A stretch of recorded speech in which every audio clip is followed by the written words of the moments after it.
ପ୍ରିୟ ଶ୍ରୋତା ବନ୍ଧୁ, ଆସନ୍ତୁ ଶୁଣିବା ଫକୀରମୋହନ ସେନାପତିଙ୍କର ରେବତୀ ଗଳ୍ପର ପ୍ରଭାବରେ ରଚିତ ଏକ ଗଳ୍ପ ଝିଅ ସ୍କୁଲ। ଗାଳ୍ପିକ ହେଉଛନ୍ତି ପ୍ରଫୁଲ୍ଲ କୁମାର ତ୍ରିପାଠୀ। ଆସନ୍ତୁ ଶୁଣିବା। ମୋ ନାଁ ସୁଲତା, ଡାକନା ସୁଲି, ଲତା, ସୁଲୁ, ସୂତା, ବୁଢ଼ୀ ଏମିତି ଅନେକ। କିଏ ଗଣୁଛି?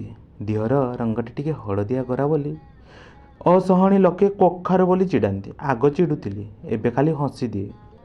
ମୁଁ ହସିଲେ ଗାଲରେ ଦିଟା ଭଅଁର ହୋଇଯାଏ। ଆଖି ଆଉ ବାଳ କଳା। ବୟସ ଏଇ 14 କି 15 ହୋଇଥିବ ପରା। ମୋତେ ତ ସେମିତି ଲାଗୁଛି। ବସି ପଡ଼ିଲା ବେଳେ ଶାଢ଼ୀ ଟେକି ହୋଇ ସାମାନ୍ୟ ଟିକିଏ ଜଙ୍ଘ, ଆଣ୍ଠୁ ବା ନଳିଗୋଡ଼ ଦିଶିଗଲେ ବୋଉ ଭାରି ଚିଡ଼େ। ବୋଉଟା ଭାରି ଚିଡ଼ଲ। ଆମ ବାପାଙ୍କର ହଳେ ଟାଣୁଆ ନିଶ, ହେଲେ କ'ଣ ହେବ, ମୁଣ୍ଡରେ ତ ଚନ୍ଦା। ସୁପର ଫାଇନ୍ ଧୋତି ସାଙ୍ଗରେ ମଠା ପଞ୍ଜାବୀ ପିନ୍ଧିଲେ ତାଙ୍କୁ ଖୁବ୍ ମାନେ। ପାଠ ସପ୍ତମ ପଢ଼ୁଥିଲି, ଆହୁରି ପଢ଼ିଥାନ୍ତି ଯେ କଥା କ'ଣ କି ଆମର ଏଠି ଝିଅ ଇସ୍କୁଲଟେ ବି ନାହିଁ। ବୋଉ କହେ ଅଧିକ ପାଠ ପଢ଼ିଲେ ଝିଅମାନେ କୁଆଡ଼େ ଖରାପ ହୋଇଯାଆନ୍ତି। କିନ୍ତୁ ମୁଁ କ'ଣ ଦୁଧ ହୋଇଛି ଯେ ଛିଡ଼ିଯିବି, ଆଳୁ ହୋଇଛି ଯେ ପଚିଯିବି। ମୋ ନାଁ ଗନ୍ଧର୍ବ। ପିଲେ ଡାକନ୍ତି ଗଧର୍ବ। ହଁ ଡାକନ୍ତୁ, ସାଙ୍ଗ ପିଲା ତ। ନବମରେ ପଢ଼ୁଥିଲି। ଶଳା ନବଘନ ମାଷ୍ଟ୍ରେ ସେଇ ଗୋଟିଏ କିଲାସରେ ଅଟକେଇ ରଖିଲା 3 ବର୍ଷ। ମାର୍କଗୁଡ଼ା ଶଳା ଯେମିତି ନିଜ ଭଣ୍ଡାର ଘରୁ କାଢ଼ି ଦେଉଥିଲା। ମୋ ବାପା ସାଙ୍ଗରେ ସେ କୁଛିର ମୋଟେ ପଟେ ନାହିଁ। ତାଙ୍କର ଅହିନକୁଳ ସମ୍ପର୍କ। ଲୋକେ କହନ୍ତି ମୋ ବାପା ସୁଲି ନନାଙ୍କର ଡାହାଣ ହାତ। ଲୋକେ କହନ୍ତି ସୁଲି ନନା ଚେୟାରମ୍ୟାନ୍, ଚୌକି ଲୋକ। ମୋ ବାପା ତାଙ୍କ ସେକ୍ରେଟେରୀ, ସମ୍ପାଦକ। କଖାରୁକୁ ମୁଁ ପିଲାଦିନରୁ ଜାଣେ। ତା ପଛରେ ସିନା କଖାରୁ ବୋଲି କହେ, ଆଗରେ କହିଲେ ଶାଢ଼ୀ ମାରି ଗଡ଼ାଇବ। ଶାଢ଼ୀ କହିଲେ ବି ମାରିବ। ସେ ତ ମୋର ଲତା, ଲାଜକୁଡ଼ି। ଗାଁ ବାହାର ହାଟପଦାର ଆମ୍ବ ବୁରେଇରେ 3ଟା ଟ୍ରକ୍ ଆସି ଲମ୍ବା ଲମ୍ବା ଲୁହା ଖମ୍ବ ଆଉ ଟିଣ ଚାଦର ପକାଇ ଦେଇଗଲା। ତାପରେ ଜିପ୍ ଆସିଲା, ଫେରିଗଲା। ପୁଣି ଆସିଲା, ପୁଣି ଫେରିଗଲା। ବହୁତ ଲୋକ ଫିତା ଧରି ଭୂଇଁ ମପାମପି କଲେ। ଆହୁରି ବହୁତ ଲୋକ ଗାତ ଖୋଳି ଖମ୍ବମାନ ପୋତିଲେ। ଏମିତି ଚାଲିଲା। ରାତି ସାରା ପେଟ୍ରୋମେକ୍ସ ଲାଇଟ୍ ଜଳିଲା। ଦିନ 5ଟାରେ ଖୋଲା ପଡ଼ିଆଟା ଗୋଟେ ସହର ପରି ଦିଶିଲା। ପରଦିନ ରାଜଧାନୀରୁ ମନ୍ତ୍ରୀ ଆସିବେ। ମେଳା ବସିବ। ନାଟ, ତାମସା, ଯାଦୁ ଖେଳ, ପ୍ରଦର୍ଶନୀ, ସିନେମା ସବୁ ହେବ। ଗାଁ ଗାଁ ବୁଲି ଜିପ୍ ଗାଡ଼ି ନାଲି ନେଳି କାଗଜ ବିଞ୍ଚି ଦେଇଗଲା। ମନ୍ତ୍ରୀ ଆସିବେ। ଆଖପାଖର ସବୁ ଗାଁରୁ ବଡ଼ ବଡ଼ ବାଇଗଣ, କଖାରୁ, ମୂଳା, ଲାଉ, ଲମ୍ବା ଲମ୍ବା ଆଖୁଡାଙ୍ଗ ସଂଗ୍ରହ କାମ ଚାଲିଲା। କୁସି ମେଳା ହେବ। ମନ୍ତ୍ରୀ ଆସିବେ। ସୁଲି ନନାଙ୍କ କପାଳରୁ ଝାଳ ଶୁଖୁନାହିଁ। ବ୍ଲକ ବାବୁମାନଙ୍କ ସାଙ୍ଗରେ ସେ ତନ୍ତକଳର ମା'ଙ୍କୁ ପରି ଗାଁରୁ ସହର, ସହରରୁ ଗାଁକୁ ହେଉଛନ୍ତି। ନିର୍ଦ୍ଦେଶକ କହିଲେ, ନା ନା ସେମିତି ନୁହେଁ। ବଇଁଶୀର ସ୍ୱର ଶୁଣିଲା କ୍ଷଣି ଟିକିଏ ହସ, ଟିକିଏ ଲାଜ କରି, ଟିକିଏ ମାନେ 2-3 ପାହୁଣ୍ଡ ଘୁଞ୍ଚି ଯାଇ ତୁମେ କାଖେଇଥିବ ଗରାଟା ଏଇ ୱିଙ୍ଗସ୍ କଣରେ ଥୋଇଦେବ। ତାପର ବାଁ ହାତ ପାପୁଲି ଉପରେ ଥୋଡ଼ି ଭରା ଦେଇ ବସି ପଡ଼ିବ, ବୁଝିଲ? ସୁଲତା କହିଲା, ନାରେ ବାବା, ମୋ ଦେଇ ଏତେ କଥା ହୋଇପାରିବ ନାହିଁ। ସେଇଥିଲାଗି ତ ମୁଁ ମୂଳରୁ ମନା କରୁଥିଲି। ଗନ୍ଧର୍ବ କହିଲା, କ'ଣ କହିଲୁ? ହେବ ନାହିଁ? ଆଲୋ ଅଲି, ଚେଷ୍ଟା କଲେ କ'ଣ ହୁଏ ନାହିଁ? ନିର୍ଦ୍ଦେଶକ କହିଲେ, ଗନ୍ଧର୍ବ ଠିକ୍ କହୁଛି। ଚେଷ୍ଟା କଲେ କ'ଣ ହୁଏ ନାହିଁ? ଏତେ ଲୋକ ଥାଉଁ ଥାଉଁ ତୁମ ବାପା ତ ଚେୟାରମ୍ୟାନ୍ ହୋଇପାରିଲେ। ଗନ୍ଧର୍ବ କହିଲା, ଅଲବତ୍ ହେବ। ତୁ ରାଧା ନ ହେଲେ ଆଉ କିଏ ହେବ? ନିର୍ଦ୍ଦେଶକ କହିଲେ, ହଁ, ଏ କିସ୍କିନ୍ଧାରେ ଆଉ କିଏ ବା ଅଛି? ଆମ ଗନ୍ଧର୍ବ ଠିକ୍ କହୁଛି। ନିଶ୍ଚୟ ହେବ। ତୁମେ ଟିକେ ଚେଷ୍ଟା କର ତ। ଚେୟାରମ୍ୟାନ୍ ପଚାରିଲେ, ମାନପତ୍ର ଲେଖା ସଇଲା? ନବଘନ ମାଷ୍ଟ୍ରେ କହିଲେ, ହଁ ସାର୍। କାହା ହସ୍ତାକ୍ଷର ସବୁଠୁ ସୁନ୍ଦର? ସାର୍ ସୁଲି। ନା ନା ନା, ସେ ତ ରିହର୍ସାଲରେ ବ୍ୟସ୍ତ। ତୁମେ ଆଉ କାହା ହାତରେ ଲେଖେଇ ନିଅ ଆଜି ସଞ୍ଜ ସୁଦ୍ଧା। ମୋ ନାଁ ନବଘନ। ହେଲେ ମୋତେ ଦେଖି ମୟୂରୀ ନାଚେ ନାହିଁ। ମୋ ମାଷ୍ଟ୍ର। ସୁଲି ସ୍କୁଲ ଛାଡ଼ିଲା ଦିନଠୁ ରୋଜ ଯାଇ ତାକୁ ଘରେ ପଢ଼ାଇ ଦେଇ ଆସୁଛି।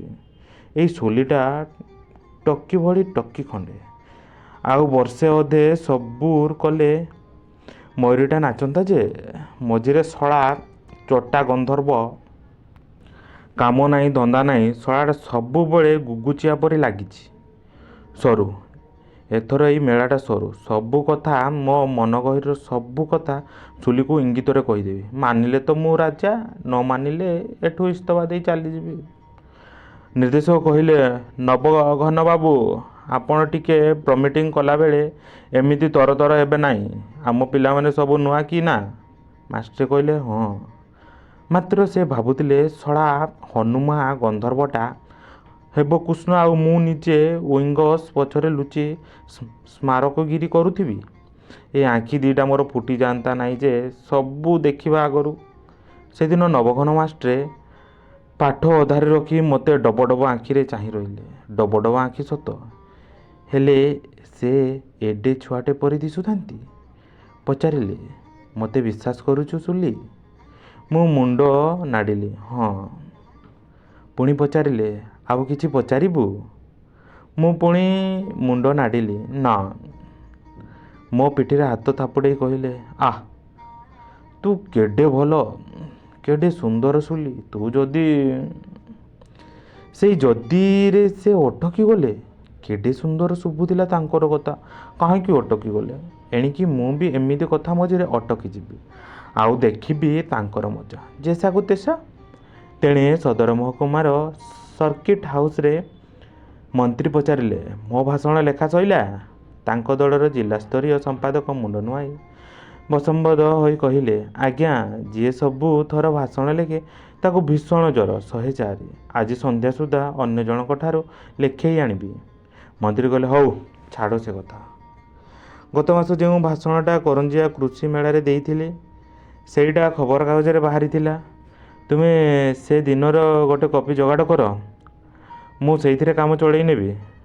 ହଁ ହଁ, ମୁଁ କ'ଣ କହୁଥିଲି କି, ମୁଁ ଖୁବ୍ ଥକି ଯାଇଛି। ସମ୍ପାଦକ କହିଲେ, ହଁ ସାର୍, ଫ୍ରିଜରେ ଅଛି। ତା ତ ଅଛି, ତେବେ ସାର୍ ରାତିରେ ଗାଡ଼ିଟା ଟିକେ ପଠାଇଦେଲେ ମୁଁ ପଠେଇ ଦେବି। ହଉ, ତୁମେ ଯାଅ। ହଉ ସାର୍, ମୁଁ ଆସେ, ନମସ୍କାର। ସେଦିନ ରାତିର ଘଟଣା ଟିକିନିକି 14 ପୃଷ୍ଠା ବ୍ୟାପୀ ବିରୋଧୀ ଦଳର ମୁଖପତ୍ରରେ ପ୍ରକାଶ ପାଇବ। ଧୈର୍ଯ୍ୟ ଧରି ଅପେକ୍ଷା କରନ୍ତୁ। ମୁଖ୍ୟ ଫାଟକରେ ଖଣ୍ଡେ ନାଲି ରିବନ ବନ୍ଧା ହୋଇଛି। ମନ୍ତ୍ରୀ ଆସିଲେ କରକମଳରେ କର୍ତ୍ତନ କରି ମେଳା ଉଦ୍ଘାଟନ କରିବେ। କାଗଜ ଫୁଲ ଆଚ୍ଛାଦିତ ଗୋଟିଏ ସ୍ତମ୍ଭ ନିକଟରେ ଜଣେ ଲୋକ ଖଣ୍ଡେ ଷ୍ଟେନଲେସ୍ ଷ୍ଟିଲ୍ ଥାଳି ଧରି ଠିଆ ହୋଇଛି, ଗୋଟେ ମୂର୍ତ୍ତି ପରି। ସେଇ ଥାଳି ଉପରେ ଗୋଟିଏ ରୂପା କଇଞ୍ଚି। ଏହାଦ୍ୱାରା ନାଲି ଫିତା କଟାଯିବ। ଲୋକ ଭର୍ତ୍ତି ରାସ୍ତା, ଠେଲା ପେଲା, ଧୂଳି ଉଡ଼ୁଛି। ଦଳେ ହାଇସ୍କୁଲିଆ ସ୍ୱେଚ୍ଛାସେବକ ରାସ୍ତା ଉପରେ ପାଣି ଛିଞ୍ଚିବାରେ ବ୍ୟସ୍ତ। ସଭା ମଣ୍ଡପର ପଛ ପାଖରେ ଗଢ଼ା ହୋଇଥିବା ତମ୍ବୁ ଭିତରେ ସୁଲି ମୁହଁରେ ରଙ୍ଗ ବୋଳୁଥିଲେ ନବଘନ ମାଷ୍ଟ୍ରେ। ସୁଲିର ମୁହଁଟା ଏପରି ଯେ ରଙ୍ଗ ଦେଇନଥିଲେ ବି ଚଳିଯାଆନ୍ତା ଯେ। ମାଷ୍ଟ୍ରେ ଭାବିଲେ, ଆଙ୍ଗୁଠି ଟିପରେ ସୁଲିର ଗାଲଟା ଟିକେ ଛୁଇଁ କରି ଦେଖିବା। ସେଇ ତମ୍ବୁର ଦ୍ୱାର ପାଖରେ ଠିଆ ହୋଇଥାଏ ଗନ୍ଧର୍ବ। ମୁଣ୍ଡରେ ମୟୂର ଚନ୍ଦ୍ରିକା, ହାତରେ ବଇଁଶୀ। ଆଗ ଲୋକ ଓ ପଛ ଲୋକଙ୍କ ମଝିରେ ରିବନ କାଟିସାରି ମନ୍ତ୍ରୀ ମାପିଚୁପି ଆଗକୁ ପାଦ ବଢ଼ାଇଲେ। କେହି ଜଣେ ମନ୍ତ୍ରୀଙ୍କ ଆଡ଼କୁ ଚନ୍ଦନ ଜଳ ସ୍ପ୍ରେ କରୁଥାଏ। ଶଙ୍ଖ ଧ୍ୱନି, ବେଦ ଉଚ୍ଚାରଣ, ହୁଳହୁଳି ଓ କରତାଳି ଇତ୍ୟାଦି ଯାବତୀୟ ଧ୍ୱନି ଭିତରେ କିଏ କାହାକୁ କ'ଣ କହୁଥାଏ, ତାହା ମୋଟେ ଜଣା ପଡ଼ୁନଥାଏ। ଚେୟାରମ୍ୟାନ୍ ସାହେବ ମନ୍ତ୍ରୀଙ୍କ ବାଁ ପାଖକୁ ନିକଟେଇ ଗଲେ। ତାଙ୍କ ମୁଣ୍ଡରେ ଅସ୍ତସୂର୍ଯ୍ୟର ଆଲୋକ ପଡ଼ି ଚିକ୍ ଚିକ୍ କରୁଥାଏ। ଅନେକ ଗୁଡ଼ିଏ ବିକଳ କ୍ୟାମେରା ସ୍ନାପ୍ କରି ଉଠିଲେ। ମନ୍ତ୍ରୀ ଯାହା ଭାଷଣ ଦେଲେ ତାହା ଖବରକାଗଜରେ ପ୍ରକାଶ ପାଇଛି, ପଢ଼ି ନିଅନ୍ତୁ। ବେକାର ସବୁ ଯୁବ ସଂଘର ଜଣେ କର୍ତ୍ତା ଜବରଦସ୍ତ ସଭାମଣ୍ଡପ ଉପରକୁ ଚଢ଼ିଗଲେ ଓ ମନ୍ତ୍ରୀଙ୍କ ହାତରେ ଖଣ୍ଡେ ଦାବିପତ୍ର ଧରାଇଦେଲେ ଓ ତତ୍କ୍ଷଣାତ୍ ପ୍ରତିଶ୍ରୁତି ଦାବି କଲେ। ମନ୍ତ୍ରୀ ସହାସ୍ୟ ବଦନରେ କହିଲେ, ମୁଁ ରାଜଧାନୀ ଫେରିଲେ ଏ ବିଷୟକୁ ଅଗ୍ରାଧିକାର ଦେଇ ବିଚାର କରିବି। କର୍ତ୍ତା ପଚାରିଲେ, ସେତେବେଳେ ଯାଏଁ ଆପଣଙ୍କର ମନ୍ତ୍ରିମଣ୍ଡଳ ଥିଲେ ତ? ତା ନହେଲେ ତ ମୁଁ ତୁମ ସଙ୍ଗରେ ଆସି ଯୋଗ ଦେବି ଓ ଏ ରାଜ୍ୟରେ ଯେତେ ବେକାର ଅଛନ୍ତି ସେମାନଙ୍କ ନାମ ଓ ଠିକଣା ଆଦି ସଂଗ୍ରହ କରିବା କାମରେ ଲାଗିଯିବି। ମନ୍ତ୍ରୀ ରହେ ବା ନ ରହେ, ମୁଁ ତୁମମାନଙ୍କ ଭଳି ନିଷ୍କମା ହୋଇ ବସି ରହିବି ନାହିଁ। ଏ କଥାବାର୍ତ୍ତା ଧୀର ସ୍ୱରରେ ଚାଲିଥିଲା। ତେଣୁ ଦର୍ଶକ ମଣ୍ଡଳୀ ମନ୍ତ୍ରୀଙ୍କର ଏ ପ୍ରକାର ବିନୋଦପ୍ରିୟ ତୀକ୍ଷ୍ଣ ବାକ୍ଶକ୍ତି ଉପଭୋଗ କରି ପାରିଲେ ନାହିଁ। ବେକାର ଯୁବ ସଂଘର କର୍ତ୍ତା ତଳକୁ ଓହ୍ଲାଇ ଆସିଲେ। ଗନ୍ଧର୍ବ ସାଙ୍ଗରେ ସୁଲତା ଅଭିନୟ କଲା, ଗୀତ ବୋଲିଲା। ଯମୁନା ଯିବି ନୀର ଆଣିବି, ବାଟ ଛାଡ଼ ସୁହଟ ନାଗର। ଗରା କାଖେଇଲା ୱିଙ୍ଗସ୍ ପାଖଟାକୁ, ମନେ ମନେ ଯମୁନା ତଟ ବୋଲି ଭାବିନେଲା। ସେତେବେଳେ ନବଘନ ମାଷ୍ଟ୍ରେ ପେଟ୍ରୋମକ୍ସ ଲାଇଟ୍ରେ ପମ୍ପ ଦେଉଥାନ୍ତି। ଦର୍ଶକ ମଣ୍ଡଳୀର ସଭା ଆଗଧାଡ଼ିରେ ମନ୍ତ୍ରୀଙ୍କ ବାଁ ପାଖରେ ବସିଥାନ୍ତି ଚେୟାରମ୍ୟାନ୍ ସାହେବ। ମନ୍ତ୍ରୀ ମାଗିଲେ, ପାନ ରଖିଛ? ଚେୟାରମ୍ୟାନ୍ ସାହେବ ମନ୍ତ୍ରୀଙ୍କ ହାତକୁ ଖଣ୍ଡେ ପାନ ବଢ଼ାଇ ଦେଲେ। ମନ୍ତ୍ରୀ କହିଲେ, ଗୋଟେ ଆଖି ନୁହେଁ, ଗୋଟେ କାନ ନୁହେଁ, ଗୋଟେ ପାନ ନୁହେଁ, ଆଉ ଖଣ୍ଡେ ଦିଅ। ମନ୍ତ୍ରୀ ପ୍ରକୃତରେ ବିନୋଦପ୍ରିୟ ଲୋକ, ଏଥର ଭଲ ଭାବରେ ଜଣାପଡ଼ିଗଲା। ଚେୟାରମ୍ୟାନ୍ ହସିଲେ। ତାଙ୍କର ରୂପା ପାନ ଡବାଟି ମନ୍ତ୍ରୀଙ୍କ ହାତକୁ ବଢ଼ାଇ ଦେଲେ। ନିଅନ୍ତୁ ସାର୍, ନିଅନ୍ତୁ। ମଣ୍ଡପ ଉପରେ ଚାଲିଥାଏ ଯମୁନା ଯିବି ବାଟ ଛାଡ଼। ମନ୍ତ୍ରୀ କହିଲେ, ରାଧା ପାଠ କରୁଥିବା ଝିଅଟି ଖୁବ୍ ଟ୍ୟାଲେଣ୍ଟେଡ୍ ଜଣାପଡ଼ୁଛି।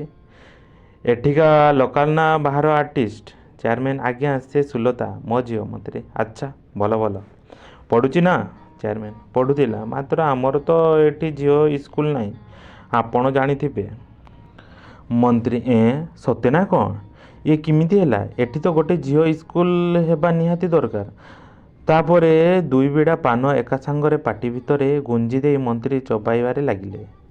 ସେଦିନ ରାତିରେ ମନ୍ତ୍ରୀଙ୍କ ସମ୍ମାନାର୍ଥେ ଆୟୋଜିତ ଭୋଜିସଭାରେ ସହରର ବହୁ ବ୍ୟବସାୟୀ ଯୋଗ ଦେଇଥିଲେ। ରାତ୍ରି ଭୋଜନ ପରେ ହିଁ ନିଷ୍ପତ୍ତି ହୋଇଗଲା ଯେ ଆସନ୍ତା ଶିକ୍ଷାବର୍ଷ ଠାରୁ ଗ୍ରାମରେ ଏକ ଝିଅ ସ୍କୁଲ ସ୍ଥାପିତ ହେବ। ଏ ସମ୍ପର୍କରେ ମନ୍ତ୍ରୀଙ୍କର ମୌଖିକ ନିର୍ଦ୍ଦେଶ। ଗୃହ ନିର୍ମାଣ ବାବଦ ସମସ୍ତ ଖର୍ଚ୍ଚ ବହନ କରିବେ ଚାଉଳ କଳ ମାଲିକ ରାମବିଳାସ ଶର୍ମା। ଆସବାବପତ୍ର ବହନ କରିବେ ଠିକାଦାର ଚତୁର୍ସେନ ଗୁପ୍ତା ଓ ପ୍ରଥମ 2 ବର୍ଷ ପାଇଁ ଶିକ୍ଷୟିତ୍ରୀଙ୍କ ଦରମା ଖର୍ଚ୍ଚ ତୁଲାଇବେ ଲକ୍ଷ୍ମୀ ଷ୍ଟୋରର ମାଲିକ ଅମରଜିତ ସିଂ। ସମସ୍ତେ ହଁ ଭରିଲେ। ଶେଷ କଥା, ମନ୍ତ୍ରୀଙ୍କ ରାଜଧାନୀ ଫେରିବା ମାତ୍ରେ 1 ସପ୍ତାହ ମଧ୍ୟରେ ସେ ଅଞ୍ଚଳରେ ଖାଉଟି ପଦାର୍ଥର ମୂଲ୍ୟ 8% ବୃଦ୍ଧି ପାଇଲା। ସୁଲତା ଖୁସି, କାରଣ ସେ ଆସନ୍ତା ବର୍ଷଠୁ ସ୍କୁଲକୁ ଯିବ। ଧନ୍ୟବାଦ। ଗଳ୍ପଟି କେମିତି ଲାଗିଲା ସେ ସମ୍ପର୍କରେ ଆପଣଙ୍କର କୋମଳମତି ହସ୍ତରେ ଛୋଟିଆ କମେଣ୍ଟଟିଏ କରିବେ।